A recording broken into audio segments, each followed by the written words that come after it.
I didn't plan to notice her. I swear I didn't. It was just another late night in a city that didn't matter to me. The kind of city that smelled faintly of exhaust, cheap takeout, and loneliness. I had been traveling for weeks, hopping from hotel to hotel, signing contracts, attending meetings, pretending I cared about networking dinners while my stomach roared in protest from skipped meals. I was Michael, 38, running a small consulting firm that devoured my life, leaving only exhaustion in its wake. I walked into the cafe without thinking. The bell over the door jingled, and I immediately regretted it. Not because of the cafe itself. It was warm, the kind of place where fluorescent lights flicker just enough to make everything feel intimate, but because she was there. She was carrying a tray, moving with precise, economical motions, almost like she was performing some secret choreography only she understood. Her hair was dark, messy, tied back in a bun that somehow managed to look both careless and deliberate. Her arms were skinny, but not fragile. There was strength in the way she moved, quiet but undeniable. Her eyes. God, her eyes. They weren't just looking at me. They were dissecting me, reading me like an open book I didn't even know I was holding. I froze. I wanted to turn away, walk out, pretend this hadn't happened, but I couldn't. I couldn't stop looking. She approached my table, a notepad in hand. "Evening," she said softly. Her voice was calm, but there was an edge. Something dangerous lurking just beneath her words. "Evening," I managed to reply, my own voice sounding foreign even to me. I ordered coffee. Black. Strong. Just enough to keep me awake long enough to feel the pull I was already noticing. She smiled when she handed it to me. A quick, tired smile, like she was running on too little sleep and too many secrets. And somehow, it hit me harder than it should have. I couldn't explain why. I didn't even know her name yet. I didn't know if she was married, single, trustworthy, or completely reckless. But the ache in my chest told me one thing: this wasn't just curiosity. This was something else. Something I had been starving for without realizing it. I sat there, pretending to read the menu, while stealing glances at her. Every movement, every gesture, felt like a message I wasn't supposed to decipher. And then I noticed something: the way she paused, just slightly, when our eyes met. Not fear. Not recognition exactly, but hesitation. A warning, maybe? Or a test. I didn't leave. I couldn't leave. And I didn't notice the first crack forming in the life I had built so meticulously: the routine, the control, the safety. That crack was her, standing in a tiny cafe in a city I'd never meant to care about. I didn't know her name yet. I didn't know her story. I didn't know that this simple encounter would ignite a chain of events I could never walk back from. I took a sip of my coffee, hoping the bitter liquid would ground me. It didn't. And somewhere in the back of my mind, a whisper started: this isn't normal. This isn't supposed to happen. But I didn't listen. Because I couldn't. By the time I left the cafe, the city felt smaller, suffocating, as if it had shrunk to nothing but that tiny corner where she had smiled at me. I didn't know it yet, but my life had already changed. And tomorrow, everything would begin to spiral. The next morning, I found myself walking back to that cafe without thinking. My body moved on autopilot, dragging me down streets I barely noticed, towards a place I shouldn't have cared about. But I did. I needed to see her again. She was there, flipping orders, moving with that same quiet precision, oblivious to, or maybe perfectly aware of, my presence. I stopped at the doorway for a moment, just watching. She didn't notice me, at least not at first. When she finally looked up, her eyes met mine, and something flickered. Recognition? Or amusement? I couldn't tell. My chest tightened, the same inexplicable ache from last night returning. I sat down, fidgeting with the menu like it held the answers to a mystery I didn't even want solved. "Your coffee?" I asked, barely able to keep my voice steady. "Lily," she said, holding out a cup. "Your coffee." Her name. A simple word, but it felt like a key. A key to a door I wasn't sure I should open. I tried small talk. Simple things. How long have you worked here? She shrugged. Since I can remember. Or at least feels like it. Her answer should have been casual. Neutral. But it carried weight. A story she wasn't telling. I watched her as she moved among the tables, refilling sugar containers, wiping off crumbs, straightening chairs. Every motion was precise, deliberate, yet somehow vulnerable. And then I noticed it, the way she paused for a fraction of a second when she passed me, eyes darting away quickly, almost guilty. It was nothing. It had to be nothing. But it wasn't nothing. Later, walking past the small street market, I saw her again. Not working, just standing there, chatting with someone I didn't recognize. When she noticed me, her eyes flicked away immediately, a shadow crossing her face. Curiosity gnawed at me. Possessiveness. Something I hadn't felt in years, not like this. I wanted to know her, to understand her, to unravel whatever secret she was hiding. And yet, I wanted nothing at all. I tried to push it from my mind. I told myself I was being ridiculous. She was a stranger. A waitress. Nothing more. But I couldn't. And that was when I realized, something about her had already claimed a part of me I didn't even know existed. Tomorrow, I promised myself, I would just go to work. I would leave her alone. But tomorrow came, and I was back again. By the third day, I was already obsessed. I couldn't stop thinking about her, her movements, her voice, the way she seemed both fragile and unshakably strong. I found excuses to return to the cafe multiple times a day. I told myself I was just hungry, or that I needed coffee. But deep down, I knew the truth. We exchanged small words. Hints of conversation. She laughed quietly when no one else was looking. And when she smiled at me, even briefly, it felt like she was letting me into a world I had no right to enter. There was something in the way she glanced at me, something like recognition. Or maybe it was challenge. I couldn't tell. My instincts screamed at me to be cautious. Every rational thought said stop.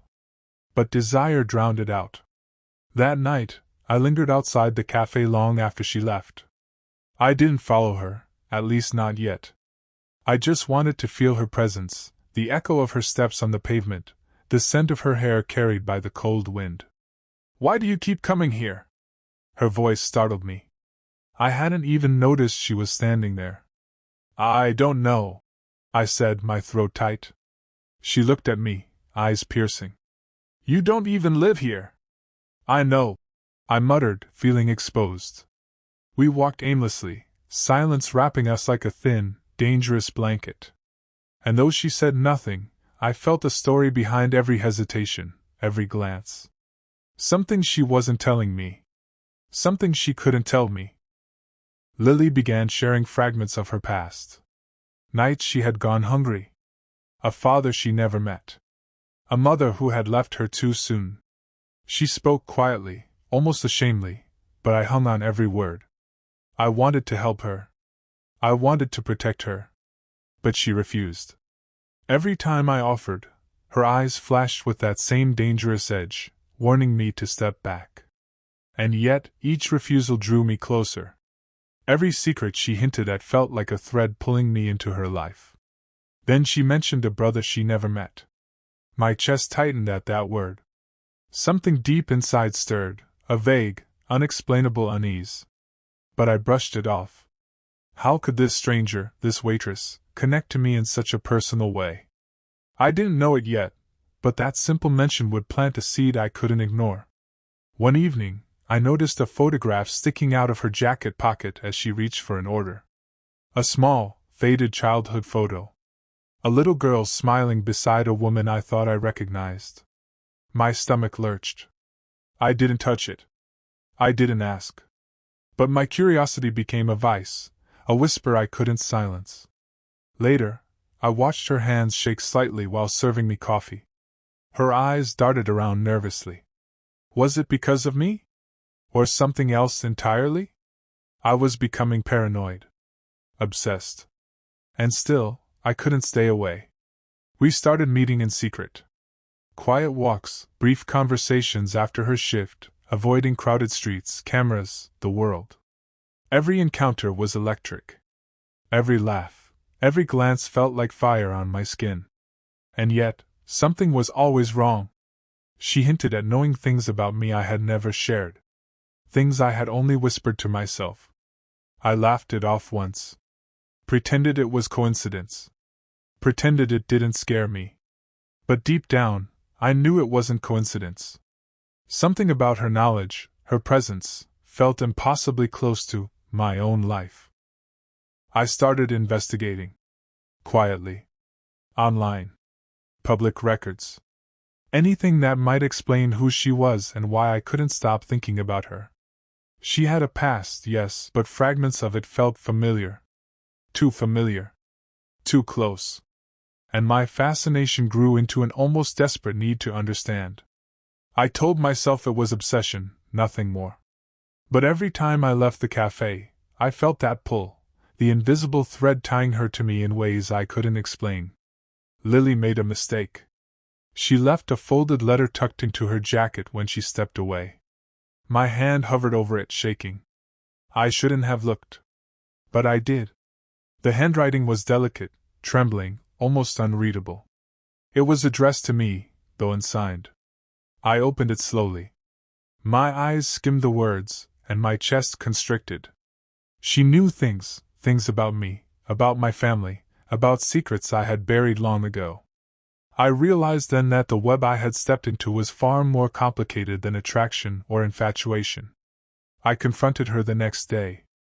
Her eyes widened, not with anger, not with fear exactly, but something else. Shock. "You shouldn't have seen that," she whispered. "What is this? Who are you?" I demanded. My voice shook, betraying my rising panic. She didn't answer. Just looked at me. That silence carried more weight than any confession. And then I understood. Whatever this was, it couldn't be reversed. A photograph hidden in a storage box at the cafe. That was all it took.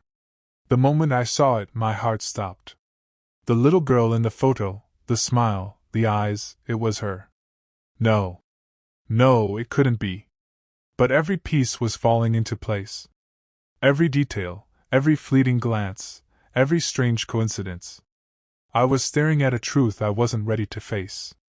I searched quietly, cautiously, piecing together fragments of the past, following leads that twisted my stomach into knots. And then it hit me. Confirmation. Undeniable. She was my sister.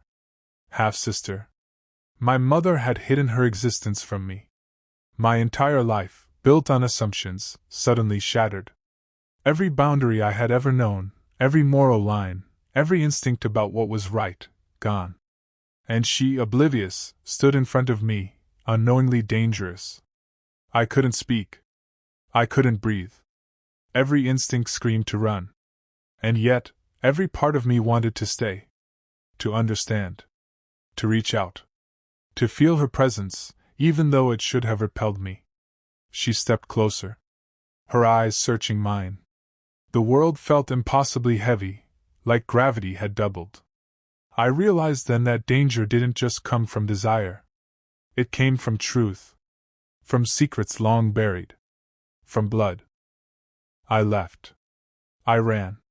The streets blurred past me, lights smearing into ribbons of neon. I couldn't think. My mind was a chaotic storm of horror, disbelief, and an ache I didn't know could exist. And yet, somewhere in the back of my mind, I knew I would return. I didn't want to.